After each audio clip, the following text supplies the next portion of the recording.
Another live stream. Wow. It's my first day off in about a week and a half. Haven't been able to come out here, get my trifecta medication of fresh air, sunlight, and exercise. Nor have I been able to film any videos, but I just got a couple done. This morning I got 4 YouTube shorts done. Came out here, I filmed, I think 3, maybe 4 full-length videos. I don't know. Either way, happy Saturday. Hope all is well. Out here in the woods, hoping to do a little bit of a Q&A. I'm gonna take a seat right here. And hopefully I'll be able to see the chat this time. Welcome to the stream, everybody. See a couple people are already starting to tune in. Let yourself be known in the chat. If you're there, say hi, say hello, say screw you, say something. But happy Saturday. I'm out here doing what I do, getting some fresh air, sunlight, and exercise, filming videos, creating content, doing what needs to be done. Out here doing God's work.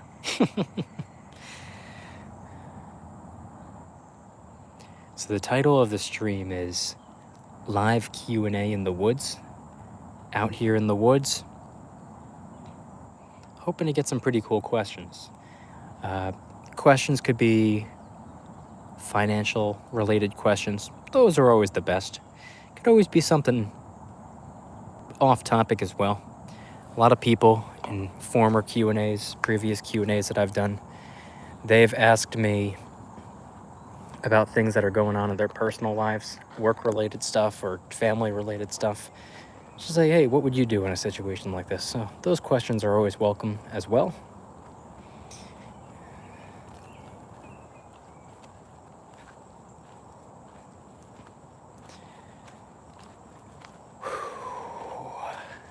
It's that time of the year. Not so brutally hot out here, although I will admit, I don't mind the brutal heat. I don't mind the hottest of the hot June and July days. I love the summer. Hotter the better. Humidity doesn't bother me all that much, although I will be honest, camping in the hot, humid summer nights, not the most pleasant in the world, but hey.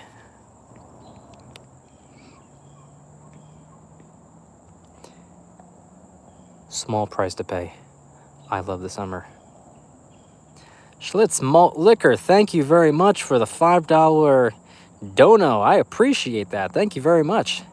Wow. Much appreciated. Thank you very much. Shout out to you. Happy Saturday. Schlitz Malt Liquor. First, what is it called here on YouTube? Not live chat. What's it called? Super chat. That's what it's called. Thank you very much. Very first super chat of the day. Wasn't expecting that. Appreciate it. Thank you very much. If you have any questions for me, feel free to toss them my direction. I'm out here. I just filmed. I think I filmed 4 videos. One of them is a silver video. I did somewhat of a review of a silver bar that I've showed off maybe like 2 or 3 times over the course of the last 2 years. Well, actually, no, I've probably had it on display back when I used to film my videos with the camera pointed at the table. But it's a silver bar that I haven't showed off in a video in quite some time. So I came out here with that bar, did somewhat of a review of the bar while talking about something that the bar represents, which I thought was pretty cool. So yeah, there's a silver video on the way. Another video was talking about interest rates. We got another recent rate hike as of a couple days ago. Shout out Jerome Powell. What else did I film? there were like 2 other videos. I don't even remember what I filmed today. I have so many videos that I'm sitting on right now. I have enough videos to get us through, I think, August 18th. That's how many videos I've been filming. So came out here, filmed 4 more. I got 4 YouTube shorts set up this morning. And we're good to go. One of my plans is to get so many videos set. Oh, I don't know if you're going to be able to see this. There's no way the camera's going to pick up on it. There's a massive, massive spider web right here. God, that thing is incredible. Wow. I don't think you're going to be able to see. Or you can kind of see it. Camera's not going to be able to focus properly. Yeah, there's no way. You can see it right over here, though. You can see where it is. You just can't see how detailed it is. Wow. Anyway, one of my plans, I'm hoping this year I can participate in another double upload December. It really depends on how YouTube is doing at the time. I'm not going to do double the work if we're not having if we're not being rewarded, if that makes sense. If we're being rewarded, you know, fairly, then yeah, I will absolutely do double the work and get double the reward. But yeah, that's what my hope is. I'm hoping things definitely pick up as summer comes to an end in the online entertainment world. Because 2 years ago, I did something called Double Upload December, where I uploaded 2 videos every single day. One, I think at 12 p.m. and another one at 6 p.m. I don't remember exactly. But it was called Double Upload December. So usually people have something called Vlogmas, where people who just upload YouTube videos, in the month of December, they'll upload a video every single day. But I'm already uploading a video every single day year round. So I was like, I got to do something different. So I did something I called Double Upload December. 2 videos every single day for the whole month. And that was 2 years ago. I didn't do it last year. I don't think I did it last year. Well, technically I did with the YouTube shorts. But this year I'm hoping to be able to do it again. It all depends on how the world of online entertainment is performing. All right, so I've been live for 8 minutes. This live Q&A. Haven't gotten a question. hope we're gonna get a question. Money questions, or even non-money related questions. People have asked me questions about work-related situations that they're dealing with, family-related situations. They let me know what's going on. They say, how would you respond in a situation like this? Or how would you handle this? Those questions are welcome as well. The best questions to ask, I would say, are money-related questions, though. But at this point, I'll take what I can get, because we haven't gotten a single question. People are tuning in. We even got a super chat. Haven't got a question. So let's see if we can get some questions rocking and rolling while I'm over here. Yeah. Jeez. We haven't gotten any rain. Why is this? What's going on over here? We haven't gotten any rain. Nothing significant. Who is that? Mark. Welcome aboard. Hello from Colorado. Hello from New Jersey. Thank you for tuning in, Mark. Appreciate you being here. Welcome to the stream, the live Q&A in the woods.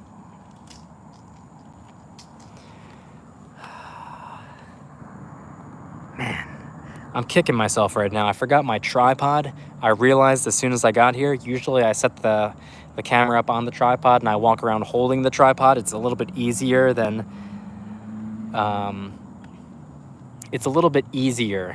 holding the camera. It's I don't know. Anyway, first world problems. I have 9K to invest. Gold or silver, thinking silver. If you've narrowed it down to precious metals and precious metals only, see, if I had $9,000 right now to invest, I would do something a little bit different with it. But in your situation where you're deciding between gold and silver and you're leaning towards silver, why not do like 70-30.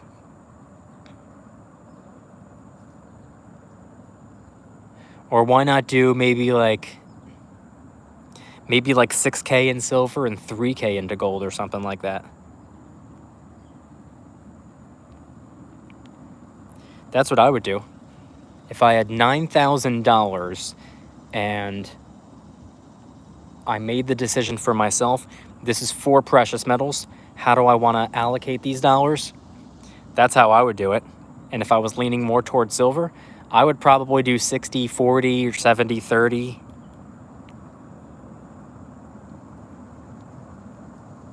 See, right now, personally, if I had $9,000 to invest, I wouldn't put all of those dollars in silver and gold. But if you're set on silver or gold, leaning towards silver, I would say, how about a majority into silver and a minority into gold? Looking at a gold buffalo, rest 10-ounce bars. Well, there you go. There you go right there. If you get a gold buffalo, see, you could use the $9,000 and pick up one gold buffalo. That'll run you about $2,000. And then you'll have $7,000 approximately left over. And if you want to go all in on 10-ounce bars at that point, you can get a nice stack of 10-ounce bars with $7,000 left over. What are 10-ounce bars right now? About maybe premium included, $2.50 a piece? You can get a nice stack of 10-ounce bars. Or if you want to break down the premium even more, maybe consider getting yourself maybe a kilo bar.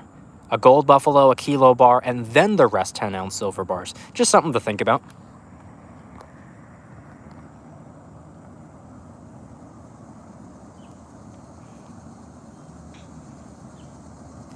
But yeah, that gold buffalo is an easy way of knocking off 2K of the 9K that you have, and then you have 7,000 left to convert into real money. So there's an option right there. Local coin shop is not big on kilo bars. Okay, that's fair.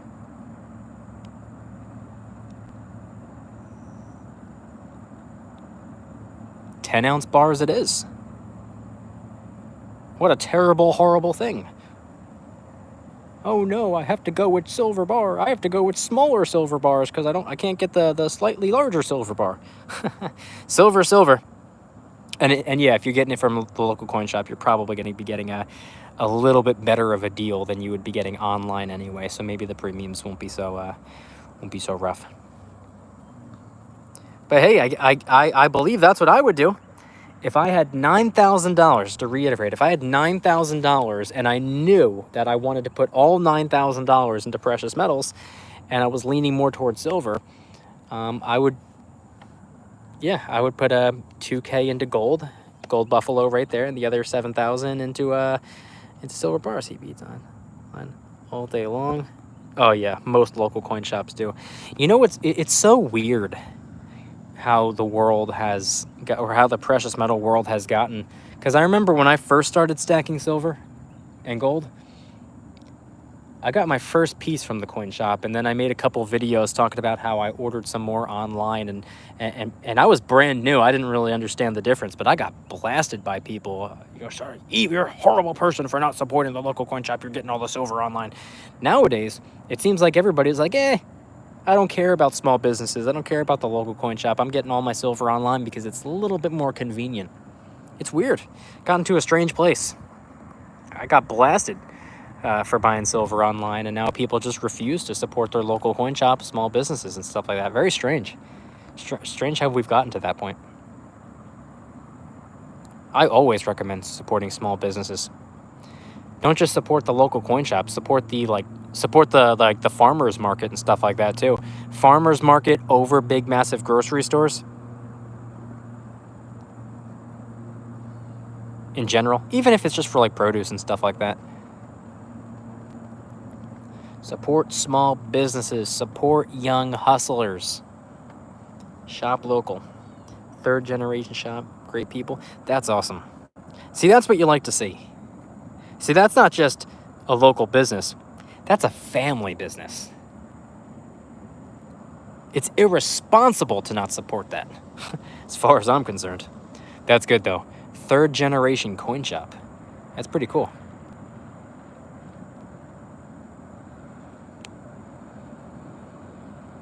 That's pretty awesome. By the way, the people watching right now, if you could do me a favor and click the like button, I'd appreciate that. It's free. That's a free way of supporting a small business right here.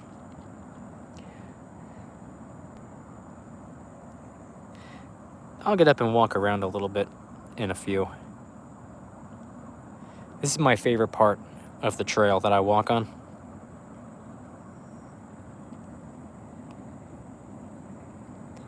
See, I mean, this is just this is nearby where I live. I live in the more suburban side of New Jersey, but I work on the Jersey Shore. So I'm actually thinking maybe after work this week, I'll film a video on the beach or something. Instead of walking on like the trail that I normally walk on, maybe I'll film a video. Maybe I'll film a silver video on the beach. I've never done that before. I've filmed videos on the beach. I've never filmed a finance video on the beach, though. There's an idea right there.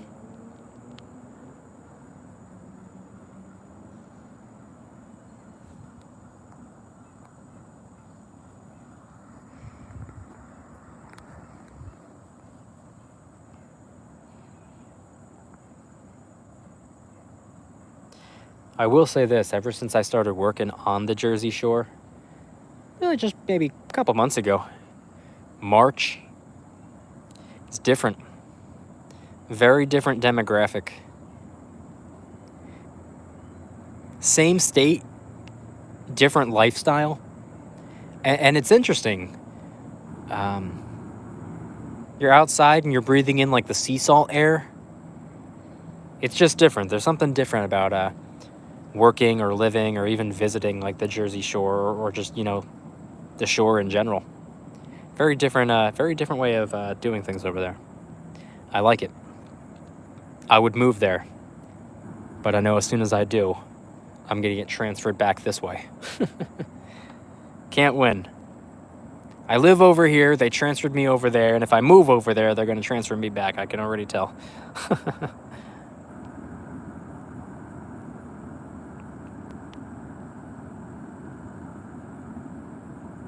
Not intentionally, that would just be my luck.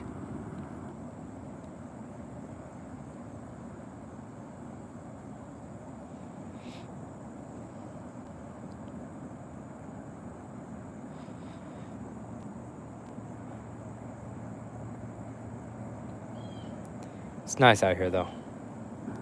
Nice, peaceful way of getting away from society.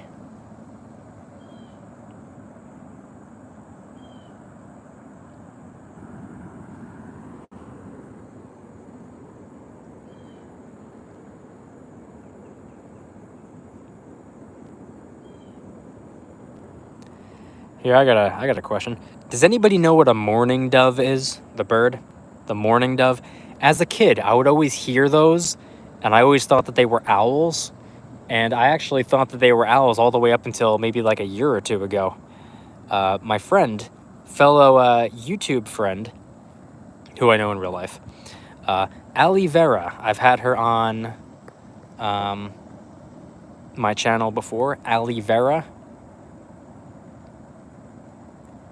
She informed me that those are not owls. Those are mourning doves.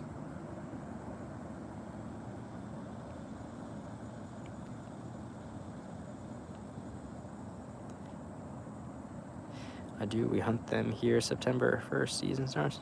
Oh, nice. Hey, that's coming up. What are we, about 3 weeks away from that? I can't believe how quickly summer went by. Just to put things into perspective for you or for everybody, I heard one time that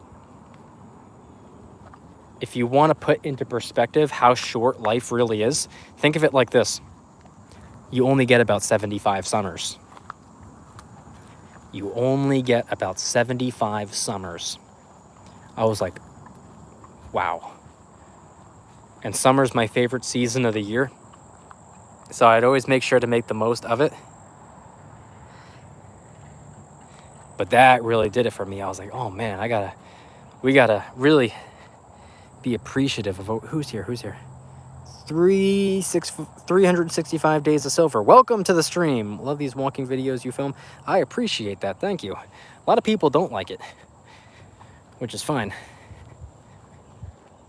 I've gotten comments on my videos like, oh my God, I hate looking at trees. My videos are actually more so something to listen to than something to watch. I don't really show a whole lot. I mean, if you like nature and all that, then yeah, like you're probably gonna, yeah, of course. If you like nature, you're gonna like to look at this. But you don't actually have to watch. You don't have to sit there and look at your screen. You can actually just listen to what the video is about, because I'm not really showing a tremendous amount. Videos are more audio based. But I do appreciate that though. I like them as well because I can accomplish 4 things all at the same time. I can get my trifecta of what I consider to be the superior medication: fresh air, sunlight, and exercise. 3 together, whew, world of a difference. So I can get those 3 right there. And the 4th thing I could do is film. So I'm getting 4 things done all at once.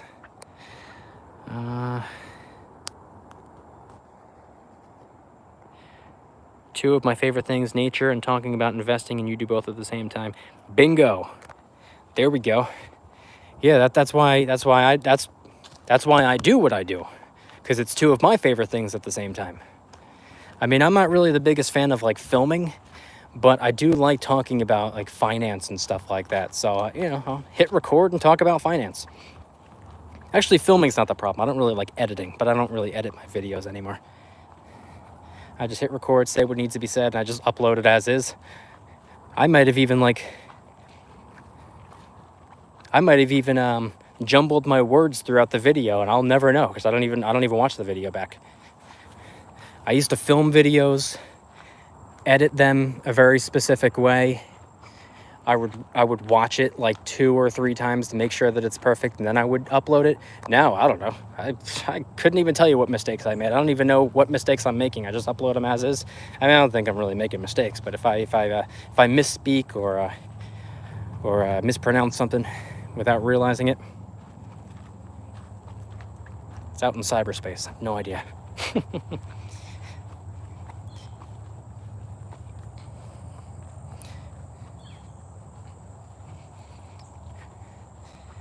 What made you switch to this new style of content? A couple things. Number one, I realized that I was doing both of these things anyway, but on separate schedules.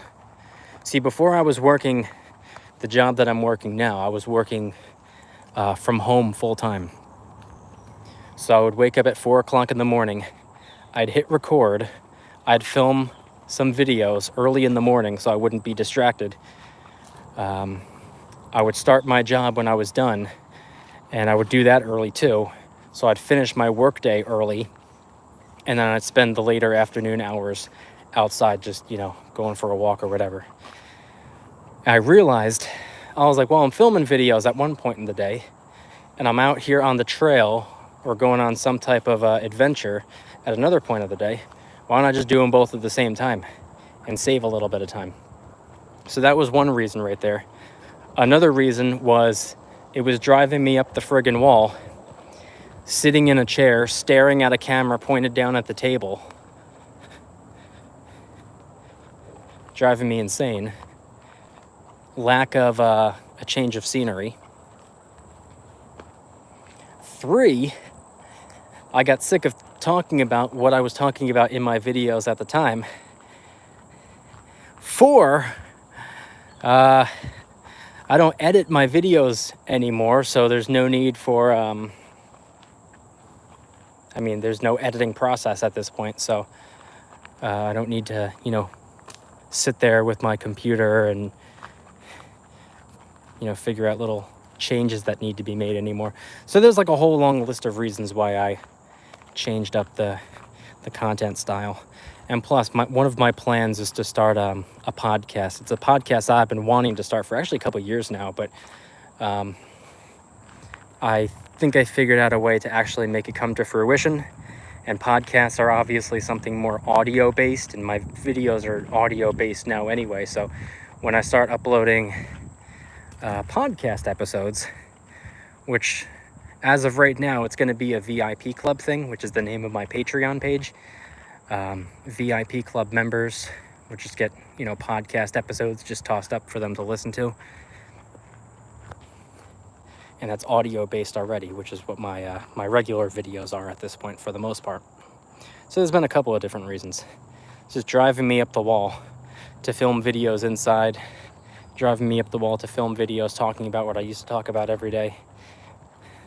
Got bored, needed something new. It's kind of like a last resort. I was like, man, if I'm going to keep on doing this, I need to do it on my terms and where I want to do it. I'm going to share this now to try get some more people in. I'd appreciate that. That'd be cool. I'd appreciate that. Yeah, this wasn't a very planned live stream. I had a feeling that I'd probably go live when I was done filming, but I didn't know what time I'd be done. It's my only day off for the week. I only have one day off. The other 6 days I work. And on my day off, I come out, film as much as I can. And the last couple weeks, I was like, all right, if I still have any energy left, if I still have vocal cords by the time I'm done filming, maybe I'll go live.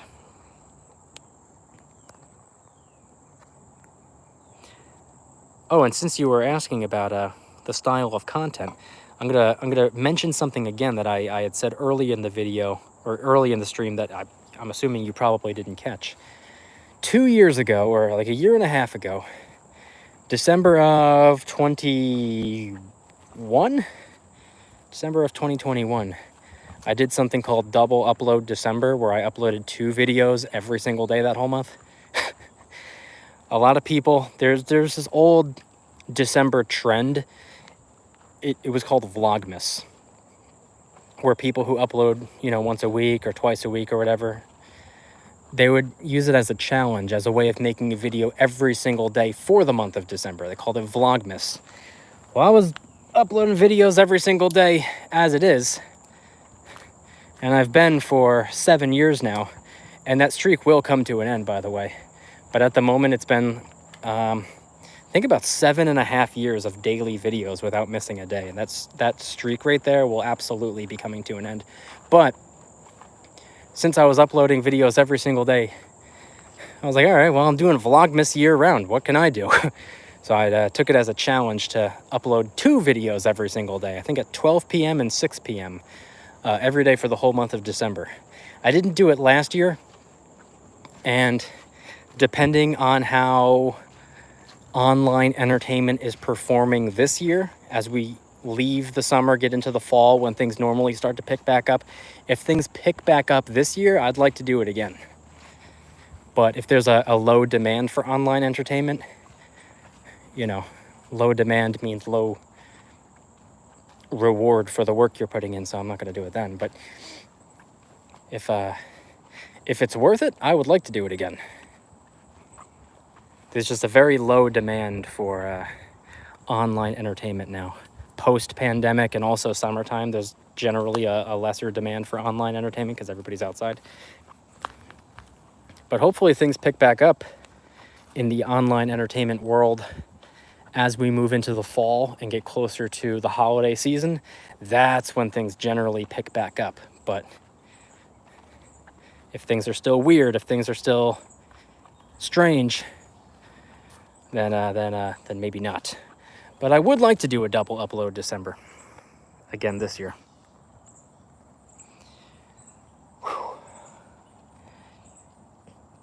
Just got a couple people watching. If anybody has any questions for me, feel free to head down to the chat and ask away. Any finance related questions are preferred, but I also get questions from people about how I would handle something that's going on in their life. Those questions are always welcome as well. 7 years daily uploads is insane. I've uploaded 413, 8 months. Feel exhausted. Yeah, no, exhausted is an understatement. Which is why the streak will absolutely be coming to an end. I got asked, you know, I filmed, I posted a YouTube Shorts video a couple days ago. It was titled Retiring from the Internet. And I was talking about how sometimes you want to take over the world and sometimes you're just done with the internet.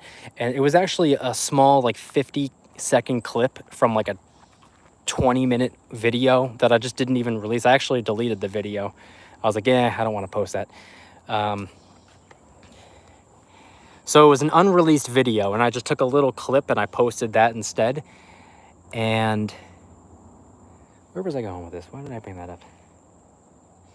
Oh yeah, it's because last year, about a year ago, Mama DYDSS asked me, when are you going to take a break? Mama DYDSS, who, by the way, is on Instagram, if you'd like to follow her, at Mama DYDSS, just like Minnie DYDSS and Mrs. DYDSS. But Mama DYDSS asked me, when are you going to take a break? Not just from all the filming and stuff, but just all the friggin' nonsense that you do every day anyway. It's like a 365-day friggin' grind. When are you going to take a break? I told her I'll take a break in January. And she said, what are you, crazy? It's summer. You're going to wait 6 months to take a break? And I said, no, I'm going to wait 18 months to take a break. January of next year. She thought I meant January of 2023. I meant January of 2024. So something tells me January of 2024, because I'm actually really looking forward to killing the streak, if I'm going to be honest with you. It's not sustainable.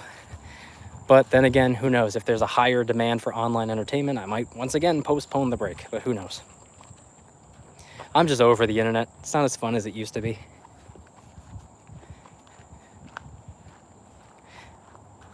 Doing the whole internet thing, it was so much fun up until like a year or two ago. It's just not the same.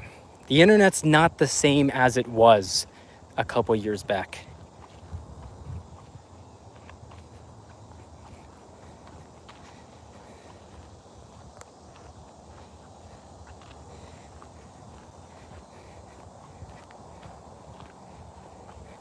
It's just so boring now, if you think about it, the internet.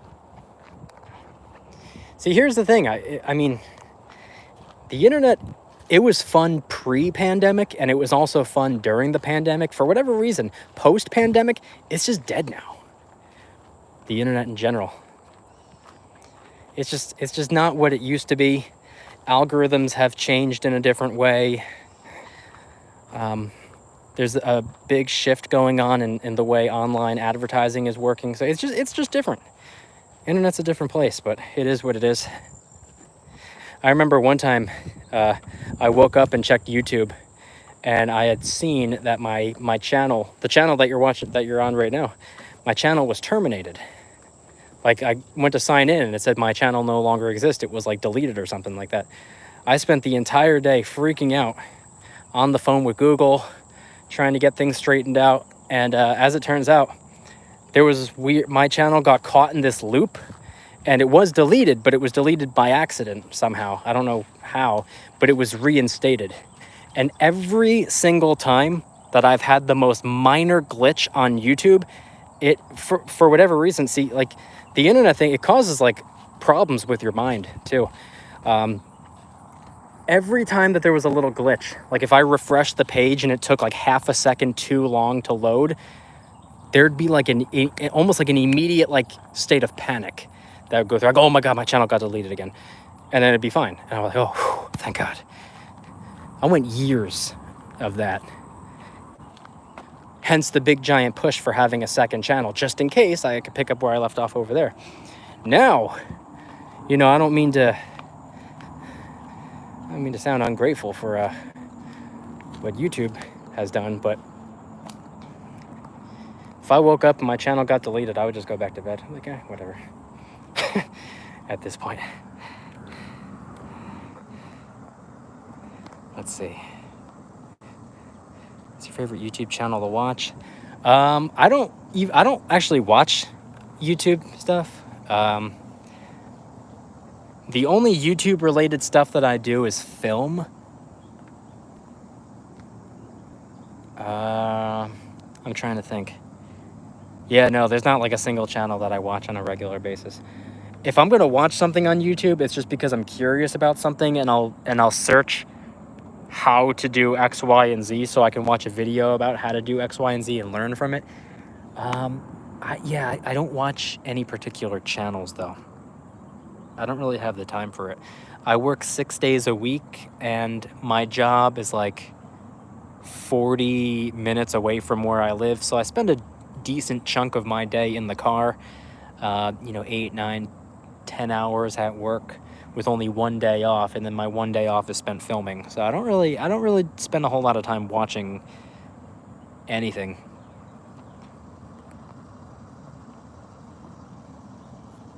Man, where is everybody? Week and a half ago when I did a stream, we had a decent amount of questions rolling in, or a decent amount of people in the chat, and everybody was asking questions. 365, you're on your own today. We did have Schlitz Malt Liquor, first one in the chat. He started out with a super chat, which is like basically a tip or a donation, basically. Shout out to him. Thank you for that. He didn't include a question. Your channel name. What's your channel name stand for? It stands for Don't You Dare Stop Smiling. It's a movement of positivity, pushing and promoting a happy, healthy, and wealthy lifestyle on the people of planet Earth. So that's what DYDSS stands for. You know what else is strange? When people text you on your day off. People from work text you on your day off. Man, I was out here filming videos, and I heard notifications going off on my phone in my pocket, and I was like, I'll check that when I'm done with this video, because I don't know I don't know who's texting me. I'll check it later. I'll check it when I have the time. I'm busy right now. I'm filming. I check my phone. My friggin' boss. Hey, how do you do this? I can't do this. How do you do that? He's on the phone with me on the friggin' highway driving home. He's like, come back. I need help.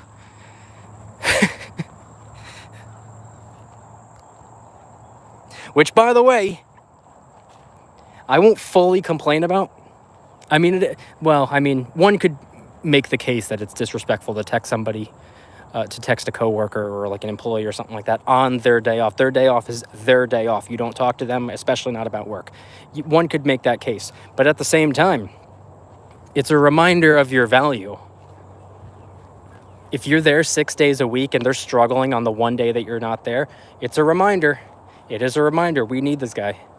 We have a hard time staying afloat when he's not here.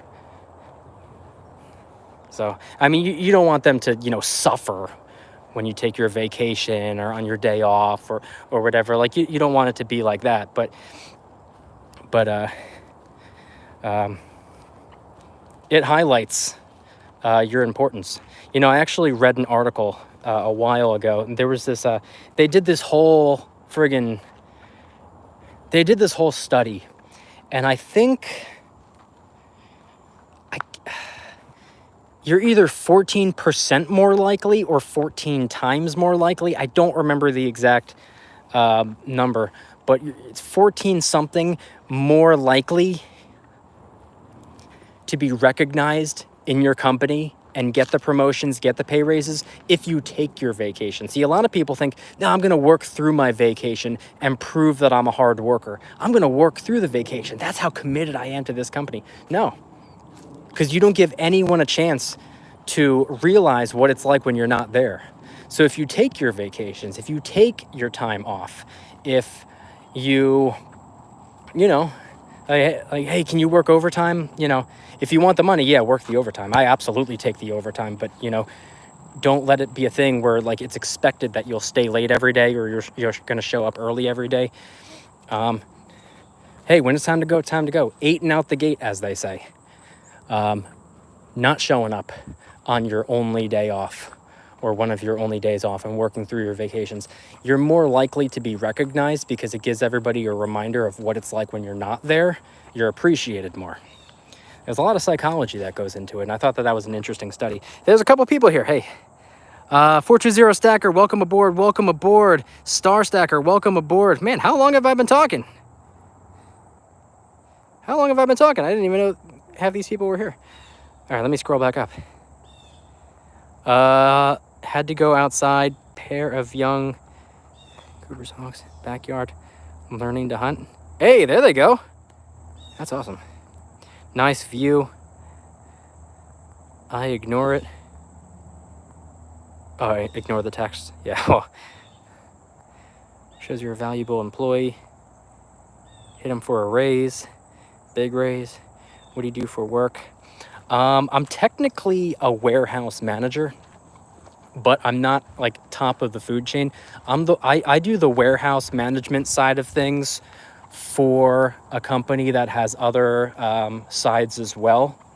So there are managers above me that aren't really in the warehouse, but you know, they pop in and out and whatnot. But yeah, I do like the administrative side of things for the warehouse angle of a much larger company. Are you working? If so, can you please send me a picture of the schedule? Good God, I'm not working. That's not my boss this time. That's a freaking coworker. Well, she doesn't know if I'm there or not. No, I can't send you a picture of the schedule. I don't even work in the same building. How am I going to do that anyway? All right, anyway. All right, so, but yeah, that's what I do for work. I've actually, believe it or not, I've had 7 different job title changes in the last 11 and a half months. I was working a different full-time job a year ago. I applied for part-time work with this company because, for a couple of different reasons, I wanted to stack up some dollar bills because I had a very strong feeling that the stock market was going to be going down in September, because it typically does. It's called the September effect. So I wanted to stack up some dollar bills July and August, so I would have more dollar bills to invest in September.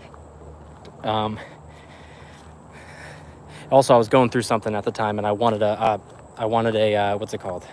I wanted a productive distraction. I was like, if I'm going to go through this, I'm going to go through it head on, and I'm going to go through it in a healthy and productive way. So I doubled down on work. But yeah, I applied for a part-time. I was working part-time on top of my other job. And then, you know, they said, hey, would you ever consider full-time? And I was like, well, I applied to be a part-time temp. It's never crossed my mind to do this full-time, but if I can weigh out the pros and the cons and figure out if this is actually going to be better than what I'm already doing, I wouldn't be against it. I'm not closed-minded to that. So they gave me all the paperwork. They gave me all the details, everything that comes along with full-time. And the conclusion that I came to was that if I switched to full-time, I would technically be making a little tiny bit less money, but at this job, I get Sunday pay, which would set me over, which means I would be making a little bit more. Plus, paid vacations, paid sick days, paid personal days, health, vision, dental, all the health insurance, everything.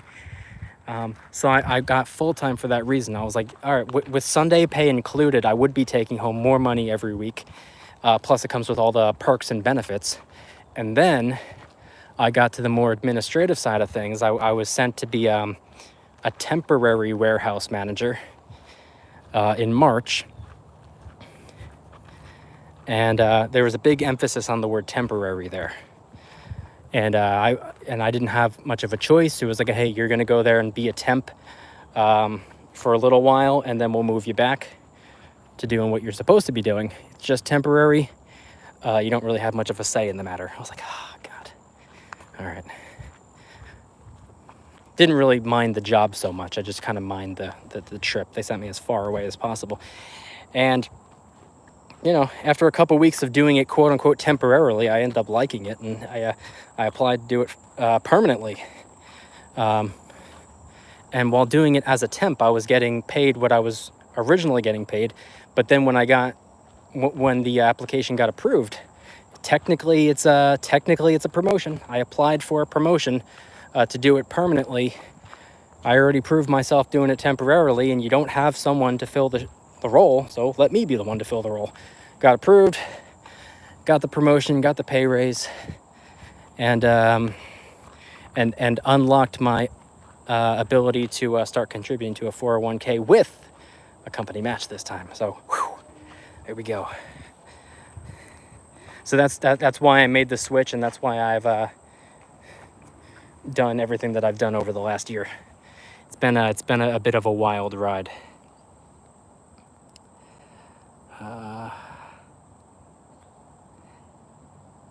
Campero, well, hello from Puerto Rico. Hello from New Jersey. Appreciate you tuning in. 365 says, I need to jump off, got to start work myself, but really enjoyed this and your other videos. I appreciate that. Thank you very much. I appreciate it. Really do. Thank you for that. And thank you for tuning in. Have an incredible rest of your Saturday.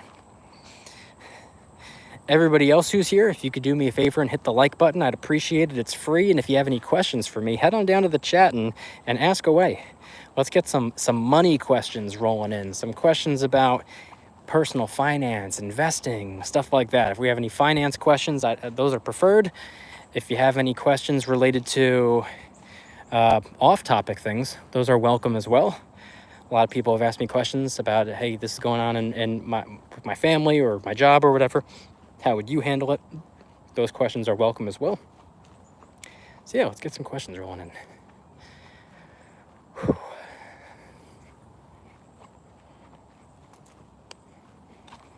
I'll take a breather right over here. I've actually been out here for a couple hours. When did I start the stream? I think I set the stream scheduled for 11. It's been 45 minutes. It's got to be 11:45. I've been out here since, I don't even remember, 7, 8 o'clock. Been out here for a couple hours. Getting that trifecta of the superior medication, fresh air, sunlight, exercise. I'm not a doctor, but I personally believe it can prevent most issues. I'm not a doctor, but I believe it can heal most issues. Not all, but most.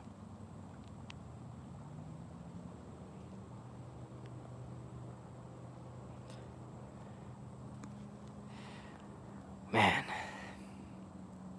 it's a good day. It's a good week. So does anybody have any expectations for this upcoming September? Are we going to see weak returns in September as we typically do? It's not guaranteed. We don't see the market tumble every single September, but we see it most Septembers. Are we going to have a September effect again this year? What do you guys think?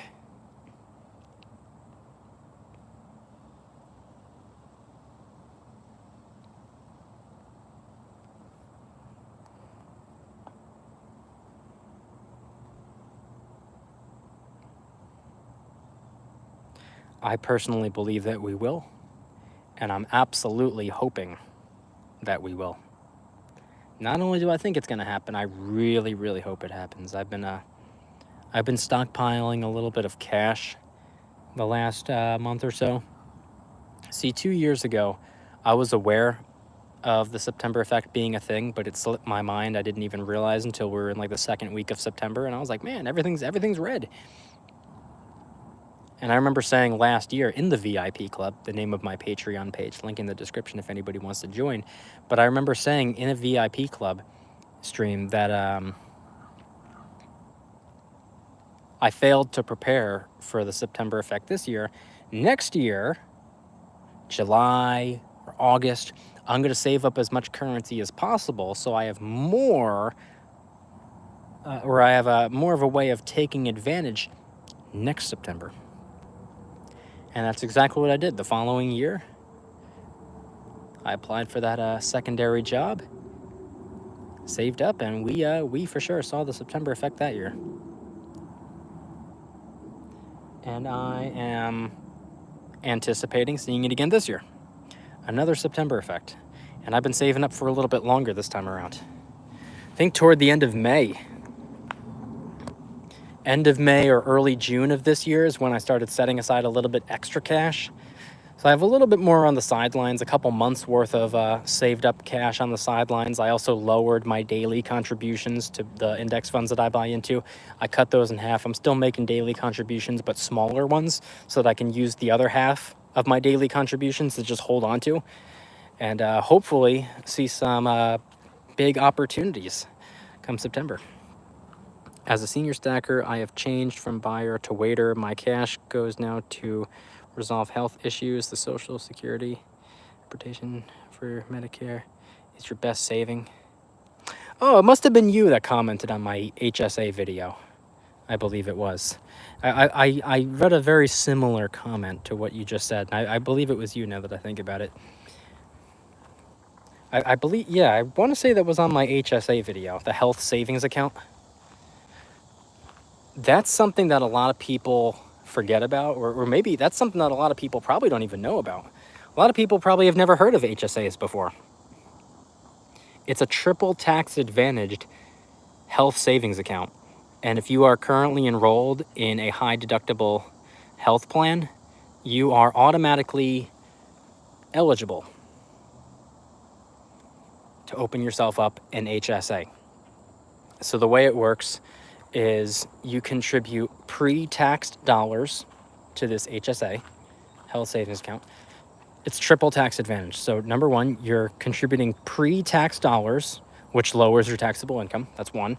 Two, you can invest those dollars within the HSA, similar to how you can invest the dollars within a Roth IRA. You can just store cash in there, or you can invest within it. If you invest within it, you have the chance of seeing tax-free growth, and then you can use those, which is two, and then three, you can use that tax-free growth and spend the dollars tax-free if it's for a qualified medical expense. So anything health-related or medical-related, paying for an ambulance, buying a wheelchair, medication, things like that. It's a triple tax advantaged health savings account, and it's awesome. I learned about it maybe like a year ago. I was not enrolled in the high deductible health plan at the time, so I wasn't even eligible to open up an account, and I wasn't overly interested in it anyway. I was like, health savings. I'm young. What do I care about, medical expenses later on down the road? But when I learned that I can lower my taxable income and see tax-free growth, and then later on in the future spend the money tax-free if it's for medical related stuff, that's what caught my eye. And I am now in a high deductible health plan, and the company that I work for makes an HSA contribution to my account for me, and then I make weekly contributions to it right out of my check, pre-tax dollars. So a slightly more powerful amount goes in as opposed to post-tax dollars. And I've yet to fully decide how I want to invest those dollars. I'm leaning toward just sticking to the S&P. Keep things simple. See that average annual rate of return of 8% adjusted for inflation. Char, welcome to the stream. Welcome aboard. Happy Saturday. What's your opinion on mining stocks? Mining stocks, I personally have zero interest in. Not to be closed-minded, but I'm not even interested into looking into them. I'm sure there could probably be some really great opportunities there. It's not something that I'm interested in. And I said this during the last stream. A lot of people that I've noticed, a lot of people within the precious metal stacking world, when they realize how important it is to begin diversifying outside of just precious metals, they'll be like, okay, stocks. And then the stocks that they go with are precious metal related stocks. So they're diversifying without really fully diversifying. And a lot of them automatically go to mining stocks or like silver ETFs, paper gold, and stuff like that. So that's why I'm personally not interested in it. But as for mining stocks, I have been given a couple of free mining stocks I got I think a share of Cleveland Cliffs and I think Alamo's Gold or something like that. I didn't buy them, but I also didn't sell them. I still have them. But I'm not really overly interested in mining stocks. There is a stock, and this is in no way, shape, or form a stock recommendation. But one cool thing about Caterpillar, everybody knows Caterpillar, the big construction trucks and stuff like that. They are heavily involved in the mining space as well as, you know, everything else that they do. Just a fun fact. I know that Caterpillar, they were working on a project with this massive mining company. I can't remember the name off the top of my head or what company it was. But they were going to do some type of a partnership when it comes to mining equipment, which I thought was pretty cool. Just random fun fact.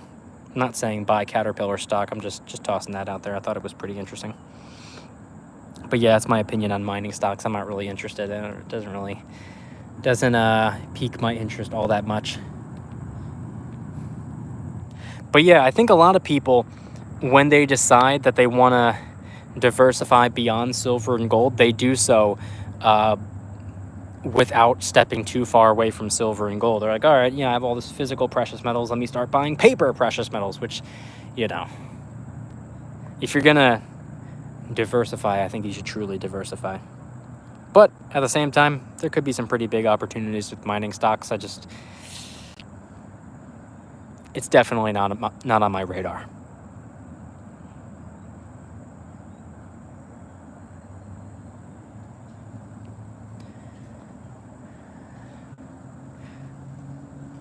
Still can't believe how much water we have over here. It's not usually this high up.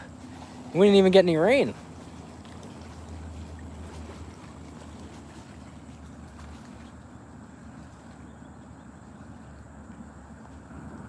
I saw you are interested in camping. Big interest in camping. Yes, absolutely. I love camping. I love the outdoors. I'm not even overly all too picky about what style of camping it is. I mean, I'll do anything. I mean, what I find easiest is just car camping. Just on my own, I like car camping. Traditional camping in a tent, also fantastic. Renting out a small cabin is another form of camping, which I have not done, but I have spent a bit of time in the Poconos and whatnot. So there are camping in the Poconos, I should say, but not in a rented cabin. So yeah, there are a variety of different ways. I've also never rented a full-on RV. That's something that I'm not really interested in. It could be a pretty cool way to go, but I'd rather just do car camping or tent camping or potentially cabin in the wood camping. But yeah, I love camping. I have... has the video come out yet? I don't even remember. Oh yeah, I think it came out yesterday.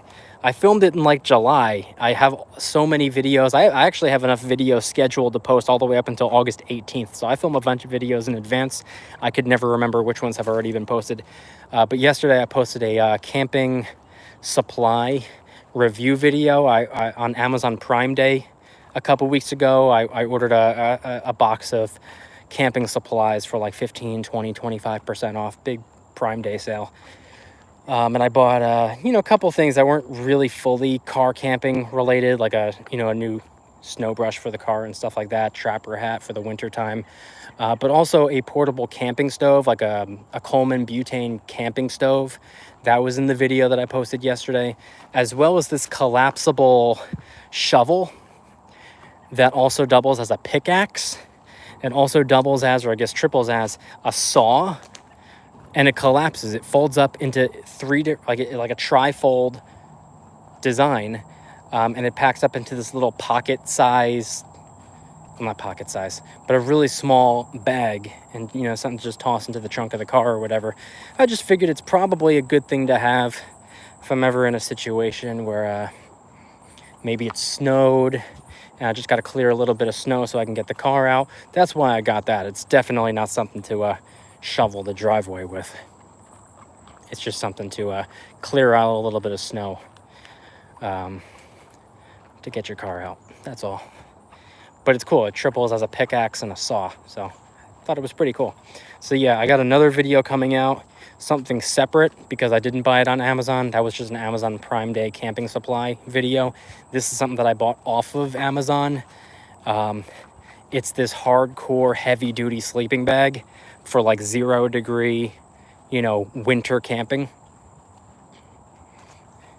That's coming out, I want to say, tomorrow.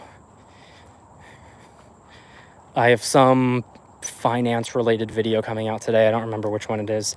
And then I want to say the next video after that. So tomorrow, I believe that's going to be the heavy duty sleeping bag video, which, by the way, got completely screwed up. I put that into my schedule because like my schedule is so chaotic. I have to schedule what videos I'm posting and on what day. So I have a list. So I have them put into my schedule for me. That way I don't have to spend time I'm thinking like, oh, what's this video going to be about? What video do I have to post that day? It's all set up for me. And I already checked out the sleeping bag. And when I took it back out of the box, getting ready to film the video, I realized that they had sent me the slightly wrong one. So I've been dealing with the seller. He sent me a replacement. He said, sorry about that. You can keep the incorrect one for the trouble. I'll send you the one that you actually ordered for free. So I was like, okay, cool. So he sent me the one that I ordered for free. And the corrected one, the second one that I received, was ripped. So now he's sending me a friggin' third one. So I'm gonna have like 3 sleeping bags when all I wanted was one. So I'm thinking about maybe giving away the ripped one, because I don't know if I can sell it. And I'll probably sell the wrong one. I'll sell the wrong one, and maybe I'll just give away the damaged one. Do maybe some, like, I don't know. I'll figure something out. Sorry, interested. So, any special camping knife? Not a special one. I have just a kind of standard one that I keep with me. It's not even really camping. It's just in general. Keep it on me. Nothing overly special about it. I could probably get a better one though for camping. Like this, the one I have is just a knife. I can go and get myself more specific, a camping knife. That's a good idea. That's another thing I can add to the list of things that I need to get. Any recommendations? I don't need something to fight off a mountain lion with, but if anybody has a camping knife recommendation, I'm all ears. I'll be reading it, so I'm all eyes. And if you're watching, if you could do me the favor and hit the like button, I'd appreciate it. It's free, costs you $0, and it takes you 0 time. Thank you in advance. Just gives the video a little bit of a push, that's all.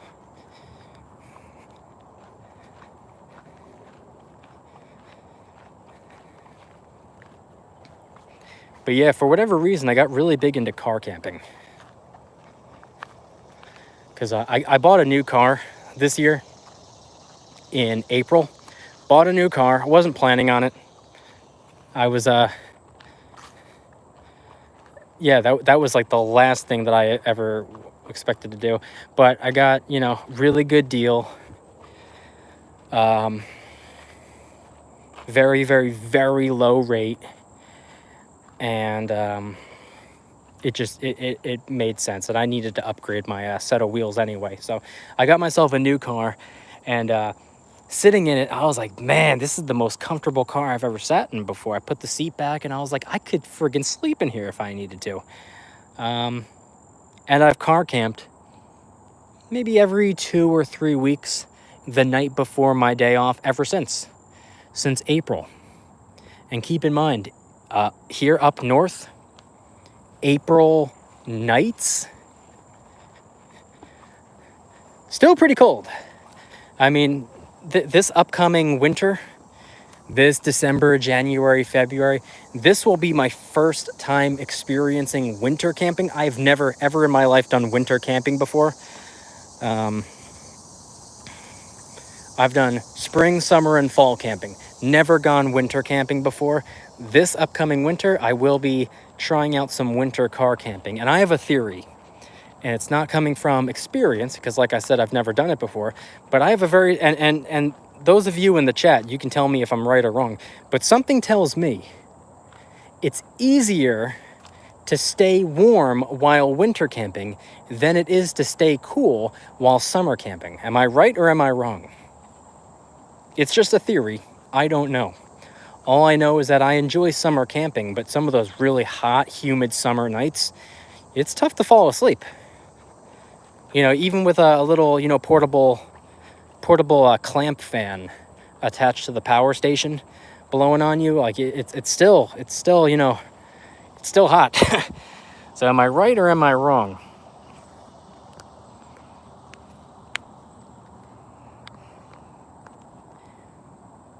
I mean, springtime, as long as it's not raining, is a great time to go camping. Summer, as long as it's not brutally hot, great time to go camping. Pretty much any time of the fall, great time to go camping. Winter doesn't sound all too pleasant, but I'm looking forward to giving it a try. And I will say this, in winter, you just add layers. Yeah, exactly. That's what I'm thinking. That's my theory. I was like, you know, oh, still too cold? Add another layer. Summer, you know, you can only take off so many layers. You can get to the point where the only layer left to take off is your friggin' skin. So yeah, you know, I'm much more of a summer person than a winter person. I hate the winter, but, you know, like I said, something tells me it's easier to stay warm in the winter while camping than it is to stay cool in the summer while camping. But who knows? I'm going to give them both a try. And I will say this, camping, even though I camp for enjoyment, I also came to realize that it's another way of practicing gratitude. It's the same, it's one of the same reasons that people fast. There are a lot of people that fast for their religions, where they'll go the entire day without eating. They'll only eat, you know, late at night or early in the morning. Or how, you know, a lot of Catholic people, they'll participate in Lent. They'll give something up for 40 days. So camping, it kind of has the same effect, because it's a reminder of the importance to be grateful for what you have. And even though I camp by choice and camp for enjoyment, a lot of the time camping isn't like the most comfortable thing in the world. You know, I can't think of a single person that would rather, you know, sleep on the ground inside of a tent than in their comfortable bed, you know. Or like I do car camping. It's not the most spacious thing in the world. It's not like I have all the room in the world. I you know, and I'm a minimalist as it is. I can only keep, you know, a certain number of things with me than having the entire room or having the entire house or the entire apartment. So you have to make do with less. It's slightly less comfortable, slightly more, or slightly less roomy. And even though I enjoy doing it, it's also like a frequent reminder. Hey, you're car camping by choice, but there are a lot of people out there who are living in their cars by force. So, you know, it's like one of those things. It's like a reminder of, or it's another way of practicing gratitude, I like to say. And that's the same reason, you know, in Catholicism, you give something up for Lent, 40 days without this, whatever this may be.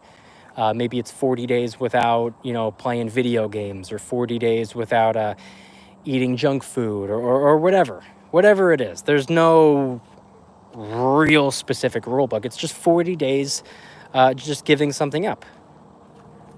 Remind yourself what it's like to not have that. And a lot of religions fast, probably most notably within the Muslim religion. They'll only eat before the sun comes up, and then they can't eat again until the sun goes down. It's a reminder that there are a lot of starving people out there. So yeah, you can learn a lot from a lot of different religions, and not even just religions, but just, you know, cultures and whatnot. So it's actually pretty cool if you take little, it's little bits and pieces that you learn from different people, and you implement them to your life. It's actually pretty cool. And it all comes down to the same thing at the end of the day, regardless of where you're from or what culture you're a part of or what religion you are subscribed to. It really comes down to the same thing. Be a good person, be grateful, be humble, and help people. So that's what's cool about it. And that's one thing, oddly enough, that's one thing that camping can be a nice little reminder of.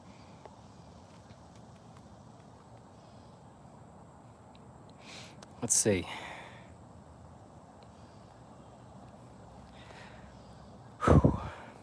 Been streaming for a little over an hour now, so it must be 12:10 p.m. Eastern Standard Time.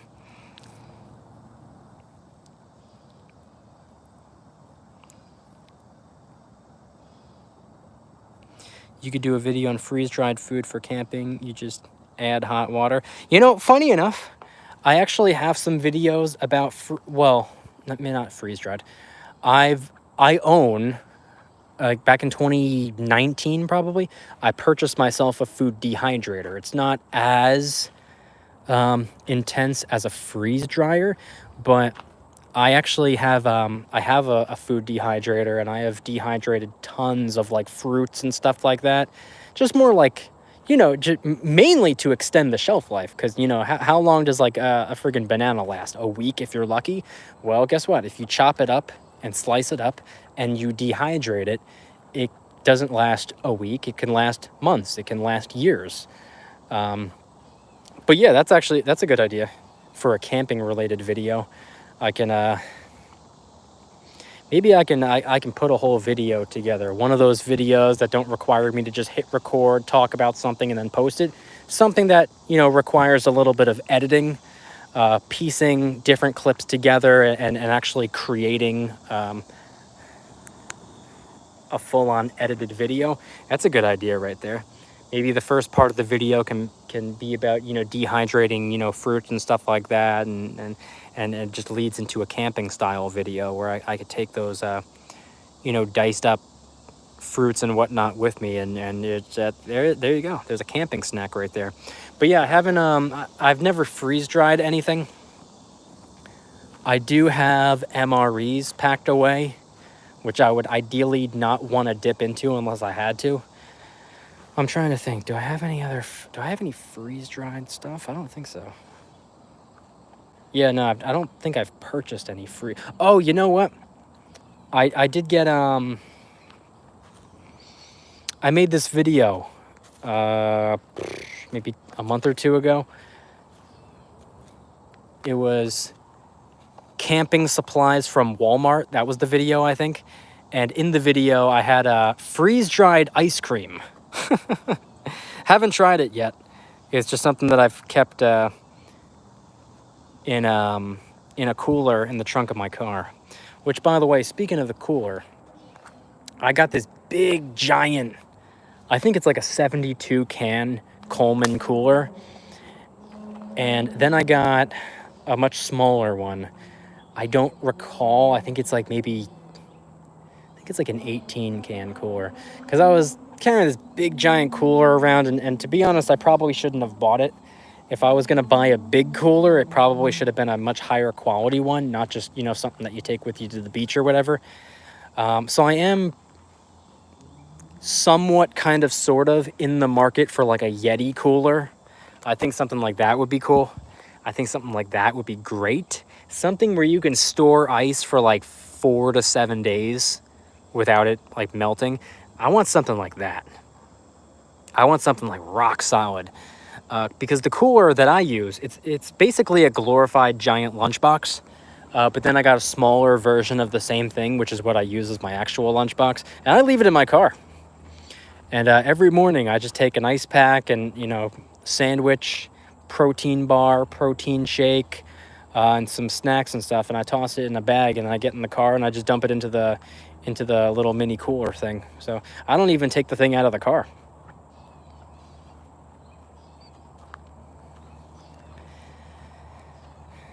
But yeah, freeze-dried. I could do a video about that. Maybe I could do a video. where it's, oh, here comes people on their bikes. Let me face the camera this way. I don't like to, oh, he's going that way. Yeah, try not to put people on camera. Treat others the way you want to be treated. I wouldn't want somebody walking around with a camera and filming me. I don't even film myself. I keep the camera pointed away from me, so who would I be to put the camera on somebody else? But yeah, I could do something like that for a video. That's not a half bad idea. Thank you for the recommendation. Maybe I can do a full course freeze-dried meal where I have maybe I could do an MR, maybe I could do a, yeah, I don't know. I mean, you can take it a couple different ways.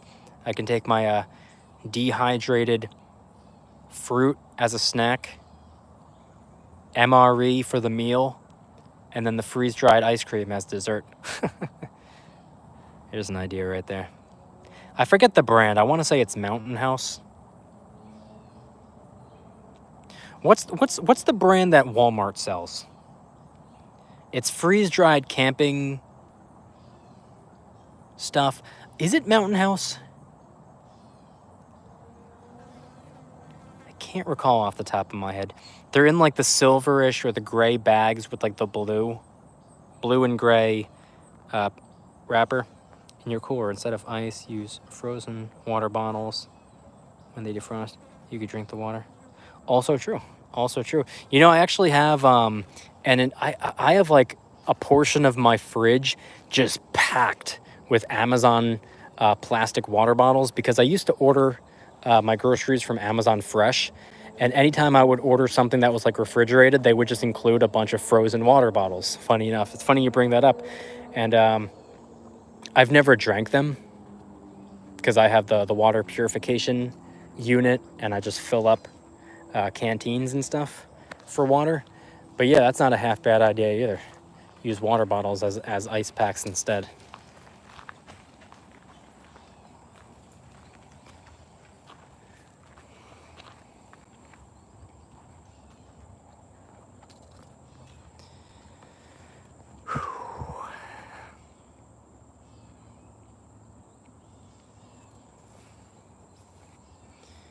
The last couple of times, or actually nearly every single time I come out here fasted.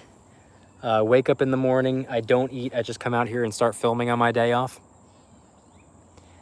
And usually by the time I'm done filming all my videos, I'm friggin' starving. And as of lately, I've been finishing my videos and then live streaming. I'm friggin' hungry. But today, I mean, I ate it already. I got some Wholesale Club trail mix. Ones that I bought a while ago and I never bought any more, but they're some of the best trail mix I've ever had. I think the brand is called Cars. CARRS or something like that. I couldn't find it because I was used to the packaging that it came in the first time I bought it. It was a big yellow box with purple. So that's what I was looking all over for. I was like, yellow box or purple, yellow box or purple. Can't find it. But for whatever reason, the packaging now is red, white, and blue. Doesn't have any yellow or any purple. Couldn't find it, but I stumbled upon it and I was like, oh, all right. So yeah, I took one of those, and before the live stream, I had some of that trail mix. Good stuff. If anybody has a Sam's Club membership, see if you can find Cars trail mix. It's actually really good.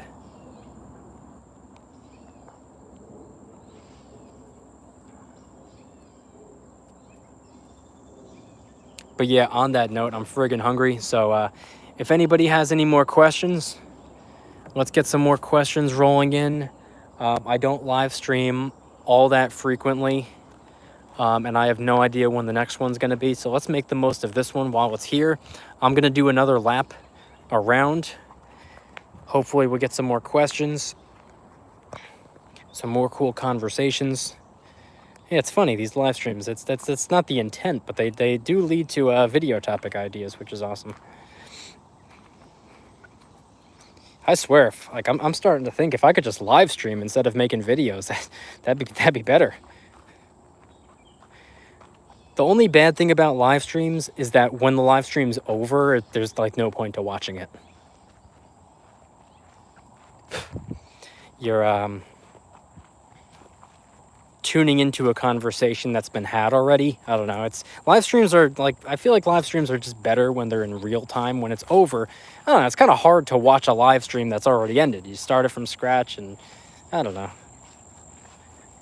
Live streams are awesome if you catch them when they're live, but if you watch them when they're over, it's not the same. It's ancient history by then. The way the internet works nowadays, a live stream that ended 15 minutes ago is ancient history.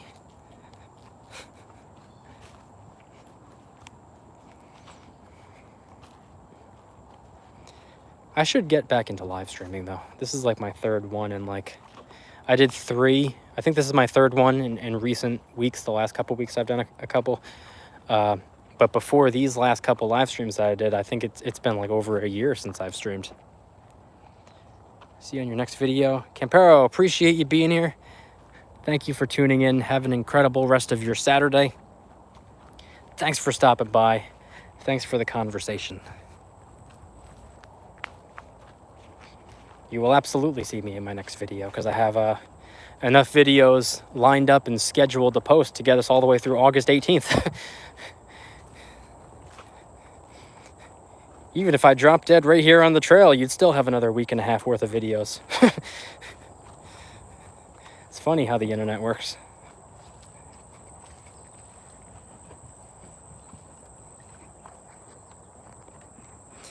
So yeah, let's get some last minute questions. I have about maybe 5 to 10 minutes left on this trail right here before we get to the finish line. And I'm starving, so at that point I'm probably gonna wrap up and head home and eat something. But I have another 5-10 minutes left, so let's get some questions rolling in. And if you don't mind, if you could hit the like button, I'd appreciate it if you haven't already done so. Gives the video a little bit more of a boost. And it's free, doesn't cost you any currency. Doesn't cost you any time either. Thank you in advance. But yeah, let's see if we can get some prepping questions, maybe some camping questions, some money, finance, personal finance, investing questions. Those are preferred. Other questions are also welcome as well, for the most part. I feel like Dana White of the UFC. Any more stupid questions?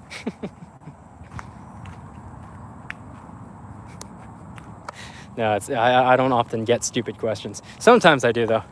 Wait a second. You know how what in the world?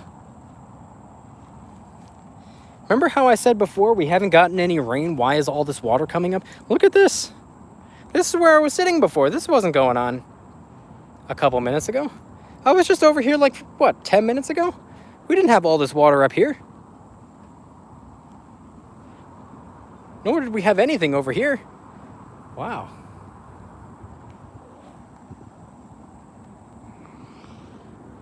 Man.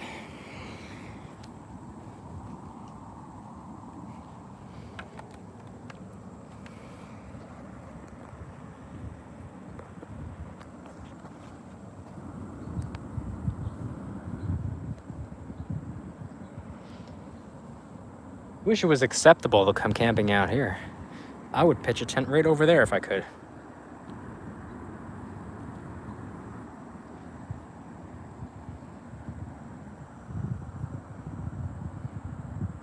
This is where I'm going to start my next live stream. If I get a chance to come out here and live stream again, this is what the thumbnail is going to look like. It's going to say live stream right here. Because usually it's just all the trees and whatnot.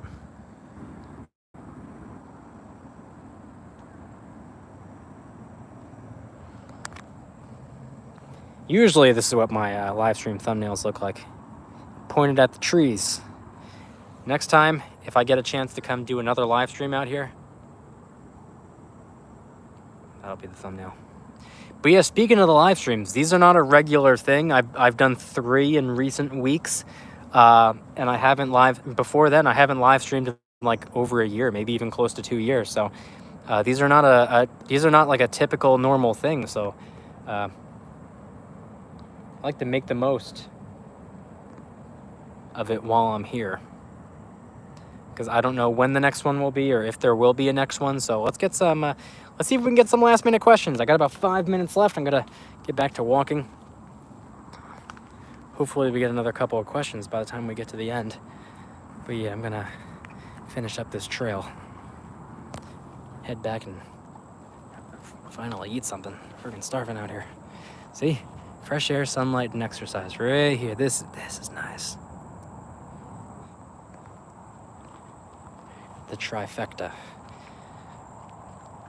Anybody that knows me knows that I have a very weird way of, or a very unconventional, unorthodox way of, living my entire life. But yeah, I said it before and I'll say it again. Fresh air, sunlight, and exercise, that trifecta right there, I consider the superior medication. I think it can prevent most, not all, most problems. And I think that it can heal most, not all, most problems.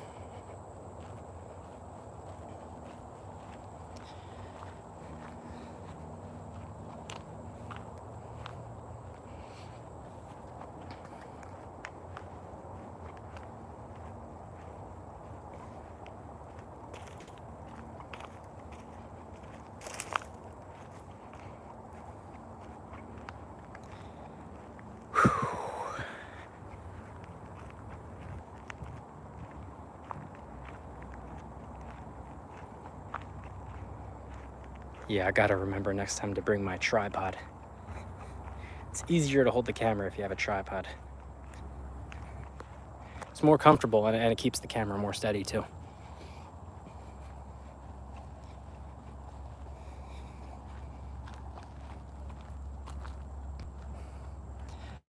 Carl Warpy, long time no see. Welcome to the stream. Saying, I go hiking in the UK, best therapy there is. Yes, best therapy there is. I would agree with that. In my opinion, I would say that it's superior as well. Snazzy Stacking, welcome to the stream. Welcome. Happy Saturday, everybody. Good afternoon. Happy Stacking Saturday. Oh, that's what it was. Last time I did a stream, it was like a week and a half ago. It was on a Wednesday. I said Happy Wealthy Wednesday. Yeah, Wednesdays are, for some reason, like I always thought Wednesdays were such a stupid day of the week. It's just such an awkward, weird day. It's like you're half done, but you still have halfway to go. It's just such a weird day. I like Wednesdays now. Wednesdays, like I would say Wednesday is my favorite day of the week. And not just because my direct deposit hits on Tuesday night. So Wednesday is technically Roth IRA contribution day. But I just like Wednesdays. So hey, as we are approaching the end of the trail, we got like, I don't know, maybe 5 minutes until we reach the end. Let's see if we can get some more questions rolling in. Let's get some money questions, prepping questions, camping questions, cool questions like that. If you have any real life things going on, you want to know how I would handle them, if I were in your shoes, those questions are welcome as well. And if you could hit the thumbs up button, I would definitely appreciate that. Gives the stream a little bit more of a boost. Also losing my voice out here, which is why I talk pretty, I try to talk more relaxed during my streams. Instead of hitting record and being like, what's going on, everybody? What do you think about ASE deals going on? I wasn't aware that any ASE deals were going on. What are you thinking about ASE deals going on? I don't know if there are any.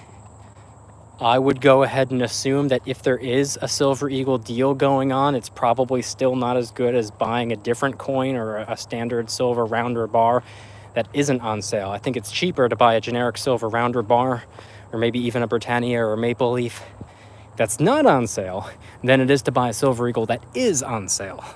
So just because it's on sale doesn't mean that it's the best deal. Just a reminder. I'm personally not interested in Silver Eagles anymore. I don't, for me and what I'm doing, when I get back to stacking, Silver Eagles just aren't really, they're not going to be what I'm looking for. Premium's too high, so I'd rather go for something of a lower premium. And if I do get back to it, I think I kind of have my eye on a gold buffalo. I've been wanting one of those since I started stacking. Still don't own one. And I started at the very end of 2017. God, it's been almost 6 years and I still never got myself the gold buffalo. I always said I wanted one. I still want one. The problem is, it's not a productive asset.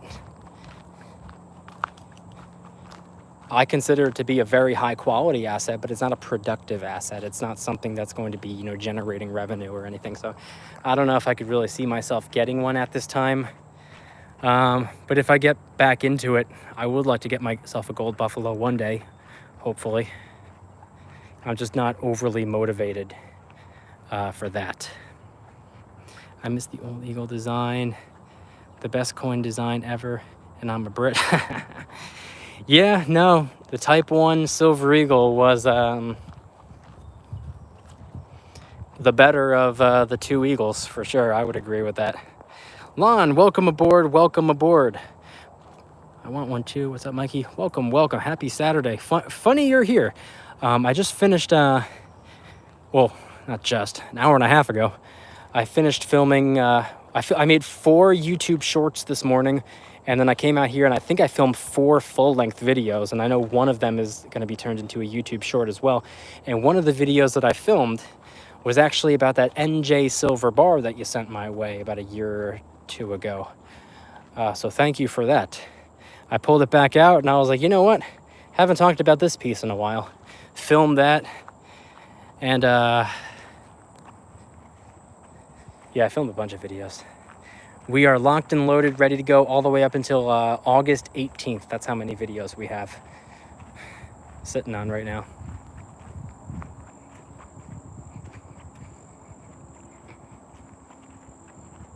Jersey bar, yes, I remember. Yeah, that was actually payment, or a trade or whatever, in exchange for a DYDSS hoodie. For those of you that didn't know, what I used to do before it started getting a little bit, I didn't realize how much it would be, or how many people would want to do this. What I used to do was I have the t-shirts, hoodies, stickers, and coffee mugs in the DYDSS store. Link in the description if anybody's interested. I sell everything dirt cheap.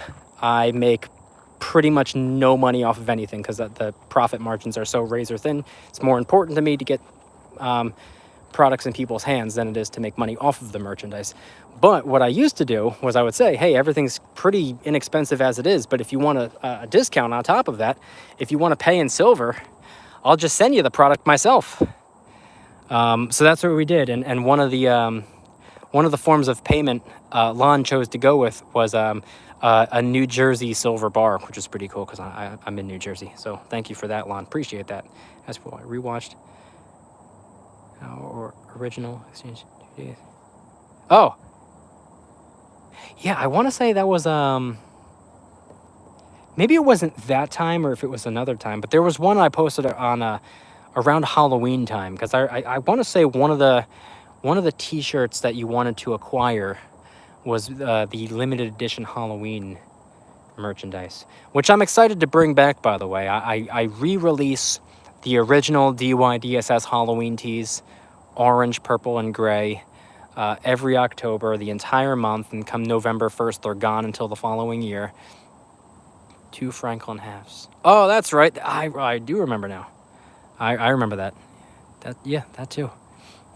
Yeah, it started getting to the point where people wouldn't even, at no fault of their own, because I probably should have set it up a little bit more organized. It got to the point where people wouldn't even tell me that they wanted to make a transaction. They would just send silver to my P.O. box with a note inside saying, this is what I want in this size and this color.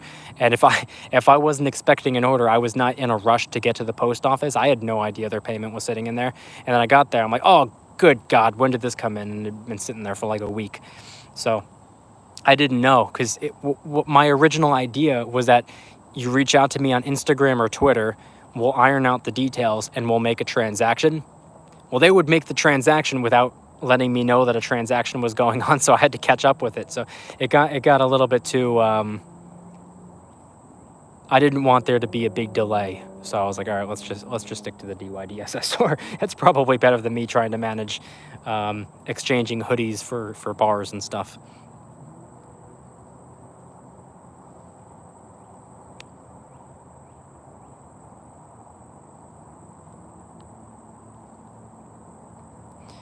Let's see.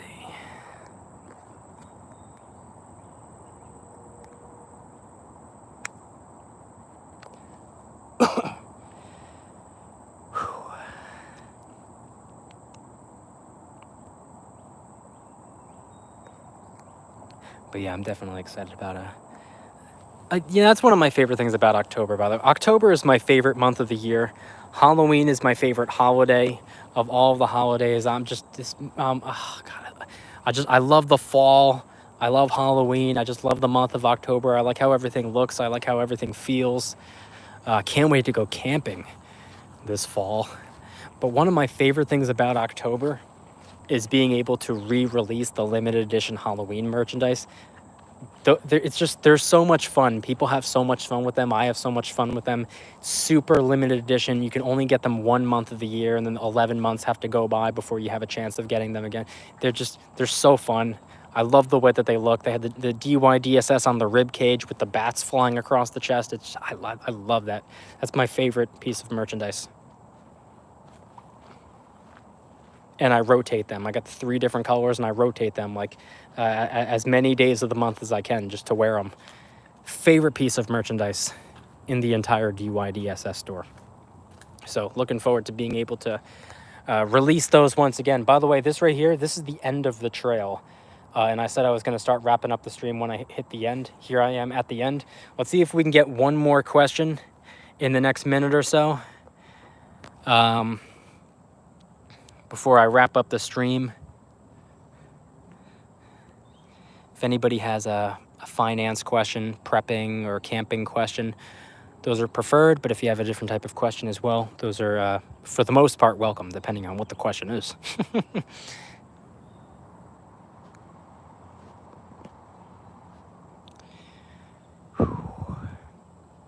I love being out here.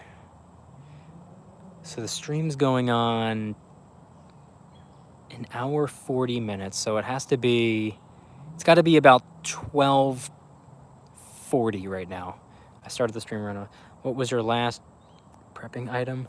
Well, a couple days ago I posted a camping supply video. So a lot of the time camping supplies go hand in hand with prepping supplies. That's all prepping really is. It's really just getting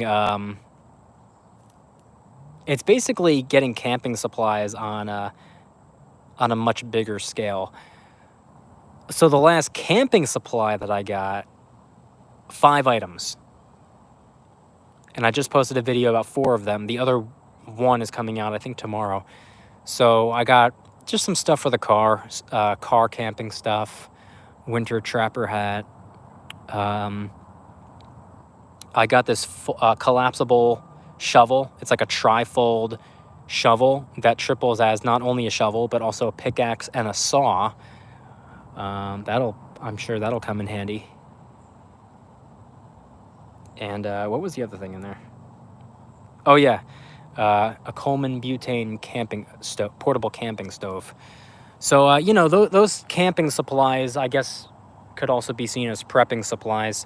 And then I have a sleeping bag review video, like a hardcore, heavy-duty, 0-degree winter sleeping bag that I will be that I already reviewed, and that video I think is posting tomorrow. So those were my last prepping supplies / camping supplies. Scale 1 to 10, how much you like platinum?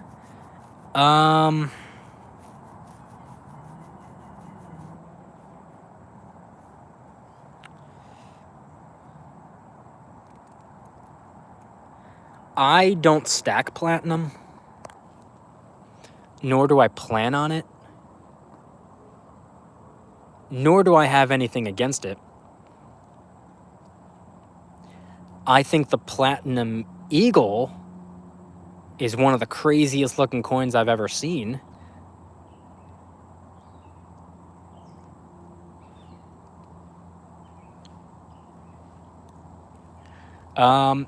I would say to stack, I'd give it a 5 out of 10. As for how it looks just like silver, and I love the way silver looks, so for that reason, I'd give it a 10 out of 10. But I'm personally not interested in stacking platinum. I think it could be a good way of diversifying, but I think, in my opinion, and for the way that I have chosen to stack over the years, and the way that I eventually plan on getting back into it, I think silver and gold give me everything that I need from a stacking perspective. I don't think there's anything wrong with diversifying with precious metals beyond just silver and gold. You know, having platinum, palladium, rhodium. I don't think it would hurt you to have those things, but I don't see a real need for those other miscellaneous metals. I think silver and gold do the trick when it comes to precious metals, and if you want to diversify beyond those, I think the next step would be to diversify into a different asset class beyond precious metals entirely. I just don't really have much of an interest in platinum, palladium, or rhodium. I'm actually not even stacking at this time. I'll get back into it when we see another shift in the economy. The Eagle is the only platinum I own. Yeah, the Platinum Eagle. It's just a really cool looking coin. It's a good looking coin.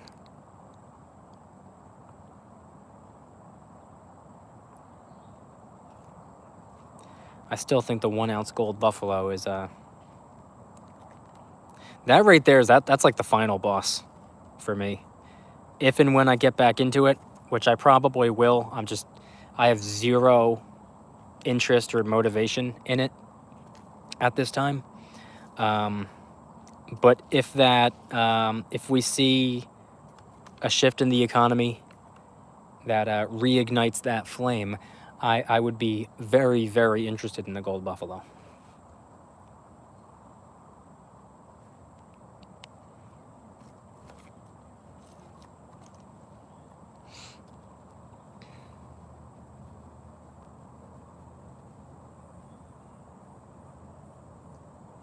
All right, let me do a missile round. I'm about to end the stream. Let's get one last question. I'm gonna answer one last question in the next like 60 seconds, and then I'm gonna have to head out of here because I am starving. Let's get who wants to get the last question of the day? Something money related, something prepping or camping related. Let's get one last question rolling in. Remember, I don't stream all the time. Let's make the most of this while we're here. Hit the like button if you haven't already done so. I'd appreciate that. And I don't know when the next stream will be, or if there will be a next stream, because I have a really hectic schedule. So yeah, let's take advantage of this. Come on, we got like 30 seconds left. If somebody wants to ask a last minute question.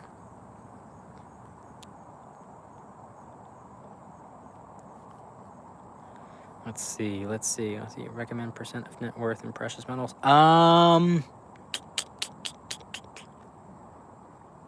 See, I think precious metals are a better safety buffer than anything else. I don't think your net worth should be predominantly in precious metals. To me, that doesn't seem like a good idea. I see precious metals I think precious metals are good to use in a similar way that people use bonds, whereas you get closer and closer and closer to retirement, usually your target date fund or like an actively managed fund, like for a 401k retirement account, whatever, becomes, as time goes by, becomes more and more conservative, more and more bond heavy. I think that's a better use for precious metals. I don't think that having 100% or even a majority of your net worth in precious metals is great. I think it should be on the smaller side. Actual percentage, I don't know. It really depends on where you're at. I think later on down the road, if you want to start liquidating and putting some of your wealth into something that's geared more toward wealth preservation, I think as time goes by and the older you get and the more you start to lean on silver, or I guess probably more gold at that point, I think it's probably better to become a little bit more reliant on precious metals later on down the road as a way of preserving wealth, storing purchasing power and whatnot, and hopefully, potentially hedging against inflation. But I think when you're somebody closer to my age demographic, I think a smaller percentage is probably best, maybe closer to 10% or something like that.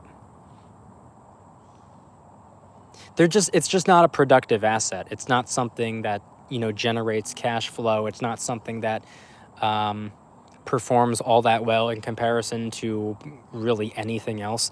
So I do think it's better to have some than none at all, but I don't think it's a good idea to be overly reliant on precious metals, especially if right now you're focused on wealth building, which is where I'm at right now. I'm in wealth building mode, not wealth preservation mode. I don't have wealth to preserve. I need to build something up first. So that's what I'll say about that. I'll say precious metals obviously have nothing in common with, bonds, really. But I would say that using them in that way as time goes by, as you get older or as you get closer to retirement, I think that's probably an even better time or an even smarter time to allocate more of your dollars toward the physical precious metals, if that makes sense. Hopefully that makes sense. That's actually a good idea for a video as well. I might actually have to come out here on my next day off and film a video related to that.